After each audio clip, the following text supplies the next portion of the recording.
Pupunta ako ng Dollar General ngayon dahil bibili ako ng pang-test sa COVID. Dahil mukhang may COVID pa yata ako, Diyos ko.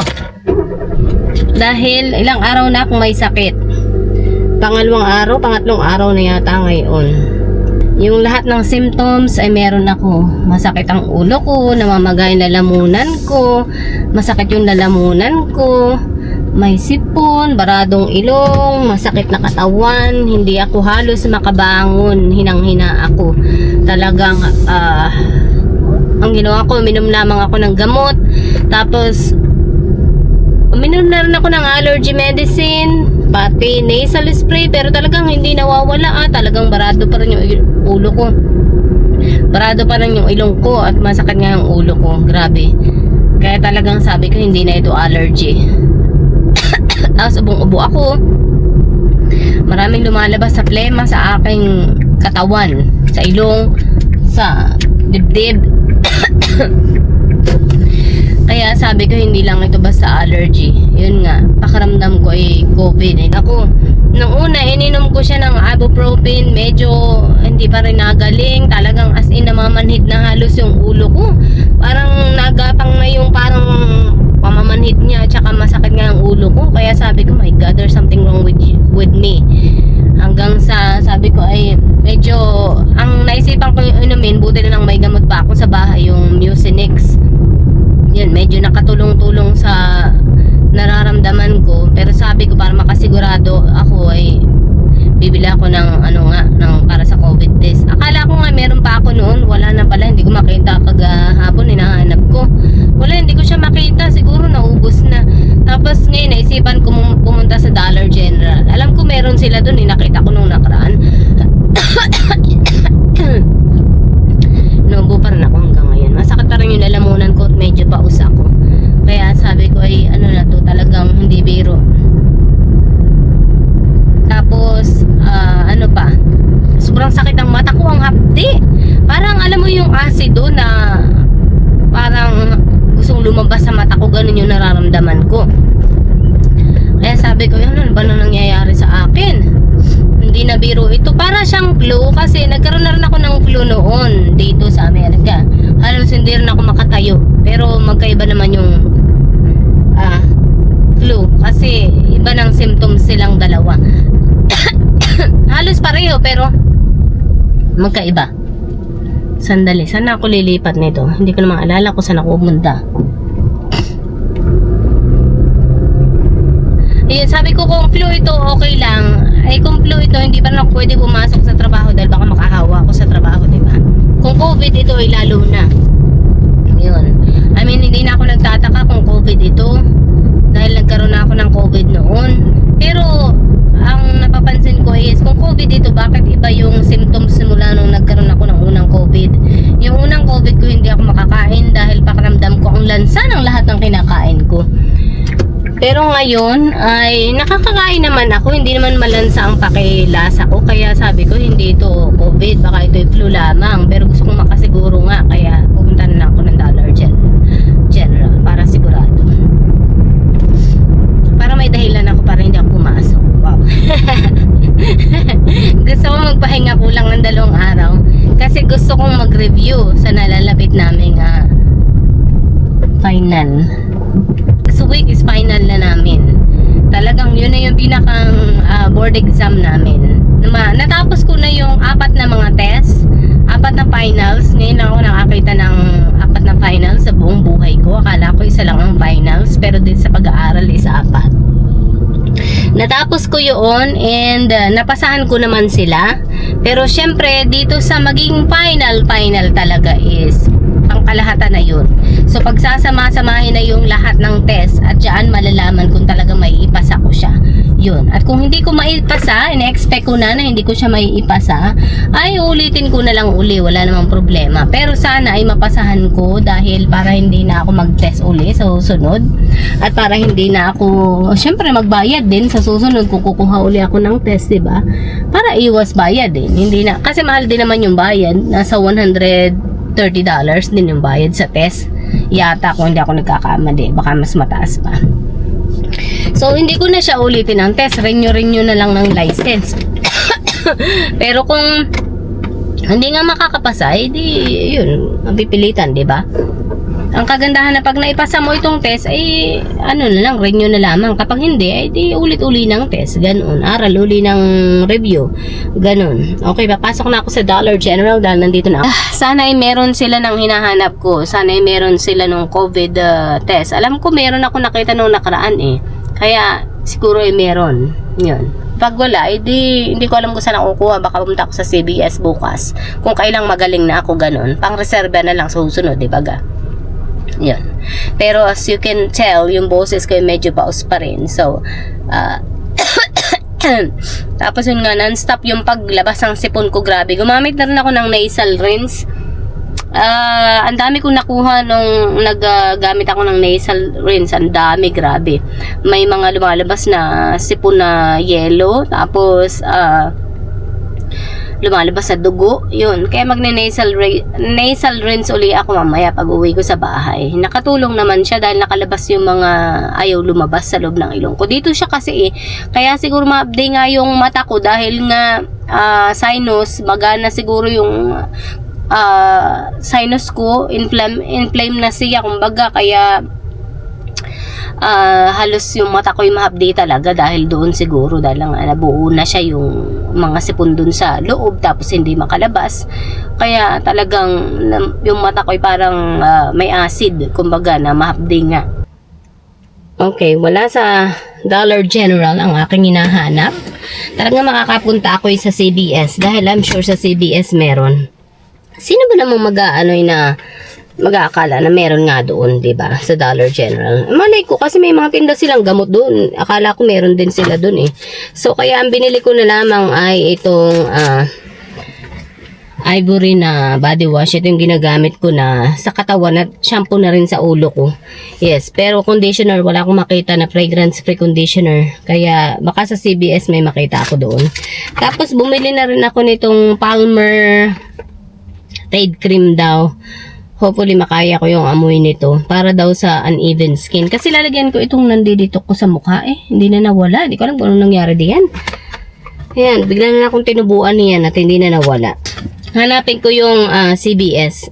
At itatanong ko na rin doon sa Pilipina. Mag-apply na rin ako doon sa Pilipina na supervisor yata doon or manager doon sa CBS.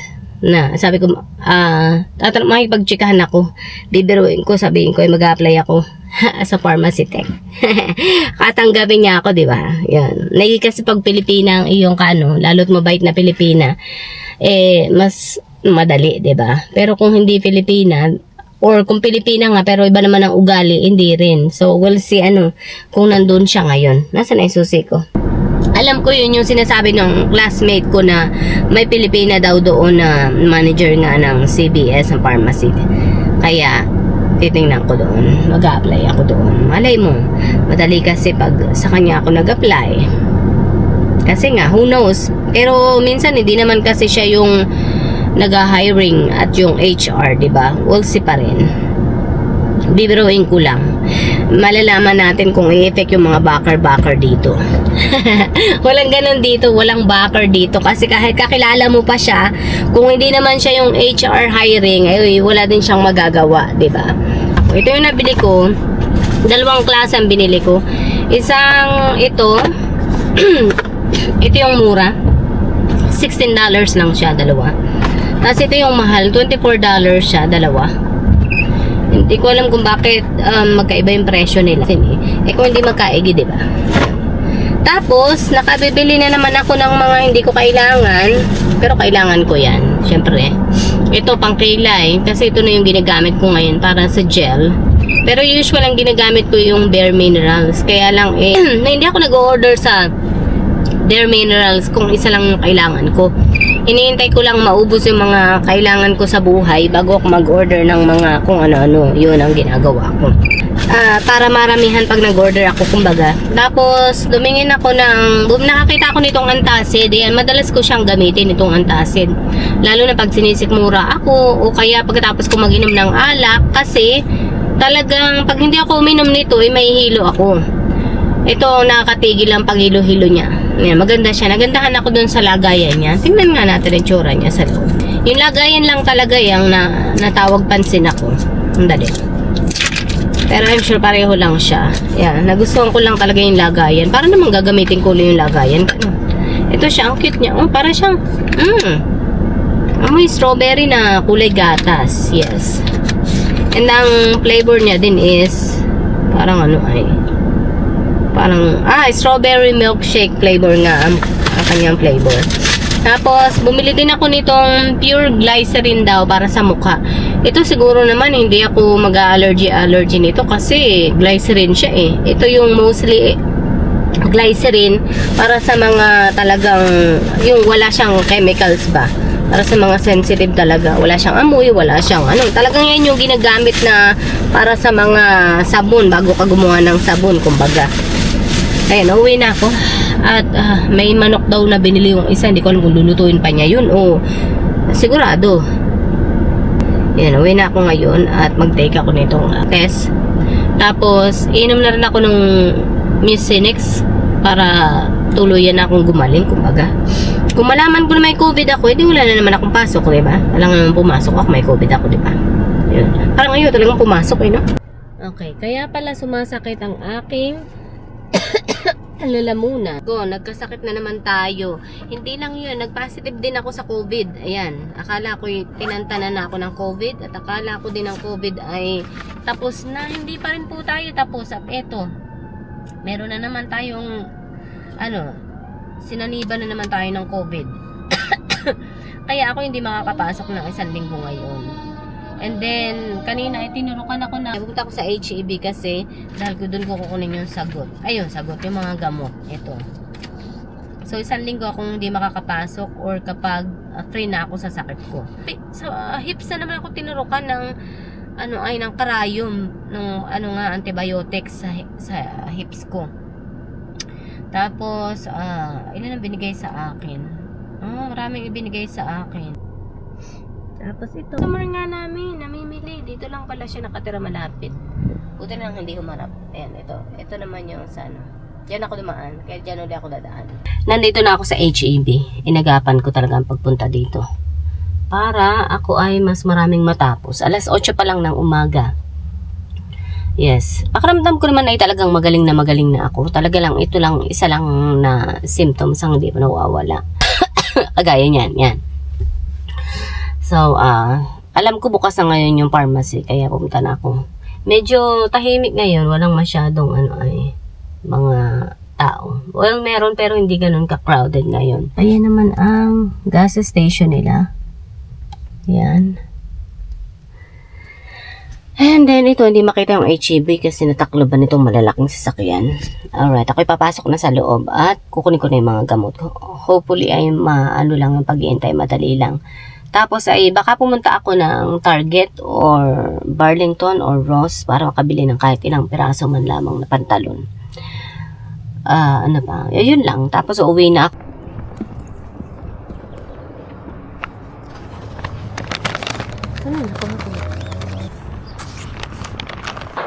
Kanina, may nakita ako sa McDonald's. Gusto ko sanang kumuha ng inumin doon. Sabi ko parang ang sarap ng kulay dilaw na inumin. Kaya lang, itong aking susuka, hindi na ako tinatanan. Take na natin. Ano din nasa ibang instruction, pero sabi take this 3 daw eh.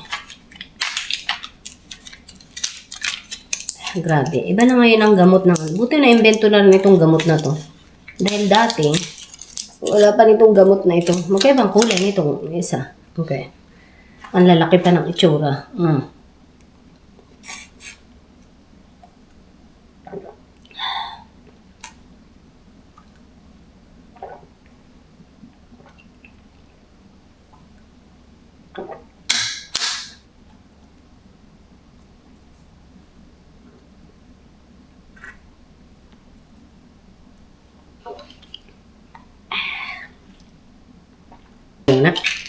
Take 1.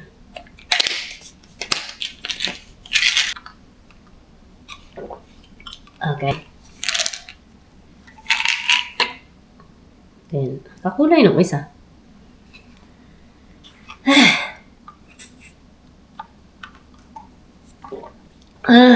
Okay, nakaano na ako ng gamot. Ito mamaya uli. Okay. Ngayon pa nakakain. Alright, ako yung magre-review muna habang nagluluto ng patula. At magluluto ako ng patola. Alam ko patola to ha. Kasi, magkamukha sila eh. Pero, ibang itsura sa labas. Medyo may pagkaampalay yung balat na hindi. Ano niya, texture niya. Nugasan ko kayo basa. Pero ang tawag daw dito is Chinese okra. Ang layo naman sa okra nito, be. So, ito siya. Basta sabi niya Chinese okra. Pero ang alam ko, ano yan, patola yan. As ito naman yung talong nila, be. Hindi ko alam kung anong meron dito sa Amerika. Pero lahat na lang mahahaba. Ayan, pati siya, oh. Ito pa. Ilalagay ko siya sa baboy. Magano ako ng baboy na sa halip na may bagoong. Wala naman akong bagoong. Baboy lang. O yan mga sis, oh. Tingnan mo, patola talaga siya, oh. Kasi yung itsura niya, oh, sa loob, patola. Dapat lalagyan ko ng miswa. Wala pala akong miswa. Ayoko naman pumunta na nasa labas. Dahil, tinatamad akong lumabas. Ayan. So, gagawin ko pagbabalat ay ganito na lang. Dahil, tawag doon. Hindi siya madaling gamitan ng peeler. Kaya ito na lang kutsilyo. So, naghahanap ako ng, anong tawag dito? Tulingan ng isda. Or galunggong, whatever. Kaso wala. Wala silang ano ngayon. Hindi ko maintindihan kung aling HEB minsan ang meron at wala. Actually, ang daming pagkain sa rep. Pero alam mo, wala akong ginawa kundi magsimula ng lulutuin. Tapos, problema ako kung paano ko kakainin or paano ko ubusin. Dahil wala namang ibang kakain kundi ako lang. So, I am forced to eat all the food that I cook. Tapos, pag hindi ko nagustuhan, halos hirapan ako kainin. Yes, ganun. Kapag solo ka na lamang kumakain ng mga, yun nga, ng mga niluluto mo. Dati kasi nandito yung anak ko, kaya, kaya yun. Ito na po ang nangyari. Ito na po yung kapalit na, ang kapalit na. Buti na lang isa lang ang binili ko talaga, no? Kasi pang isang tao lang talaga to. Gigisa ko ito with itlog na lang siguro. Kasi ako lang din naman nakakain. Para walang sayang. May upo pa nga akong binili eh. Yung upo maliit lang din siya. Ganyan lang binili ko. Kasi nga ako lang din ang kakain. Kaya sabi ko, okay na to kahit isa lamang. Ang mahalaga ay matikman ko lamang kumbaga. Ito mukhang pangit pa yata nabili ko.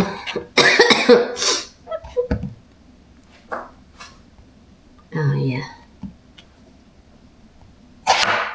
Ako lang din ang kakain. Wala na yung aking maliit na bata. Wala na yung kami lang talaga yung nag-i-enjoy ng mga niluluto ko. Kaming dalawa.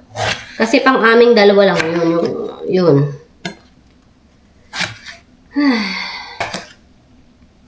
Okay, makikinig na ako ng aking yung aking pa-practice. Hanggang sa muli, bye!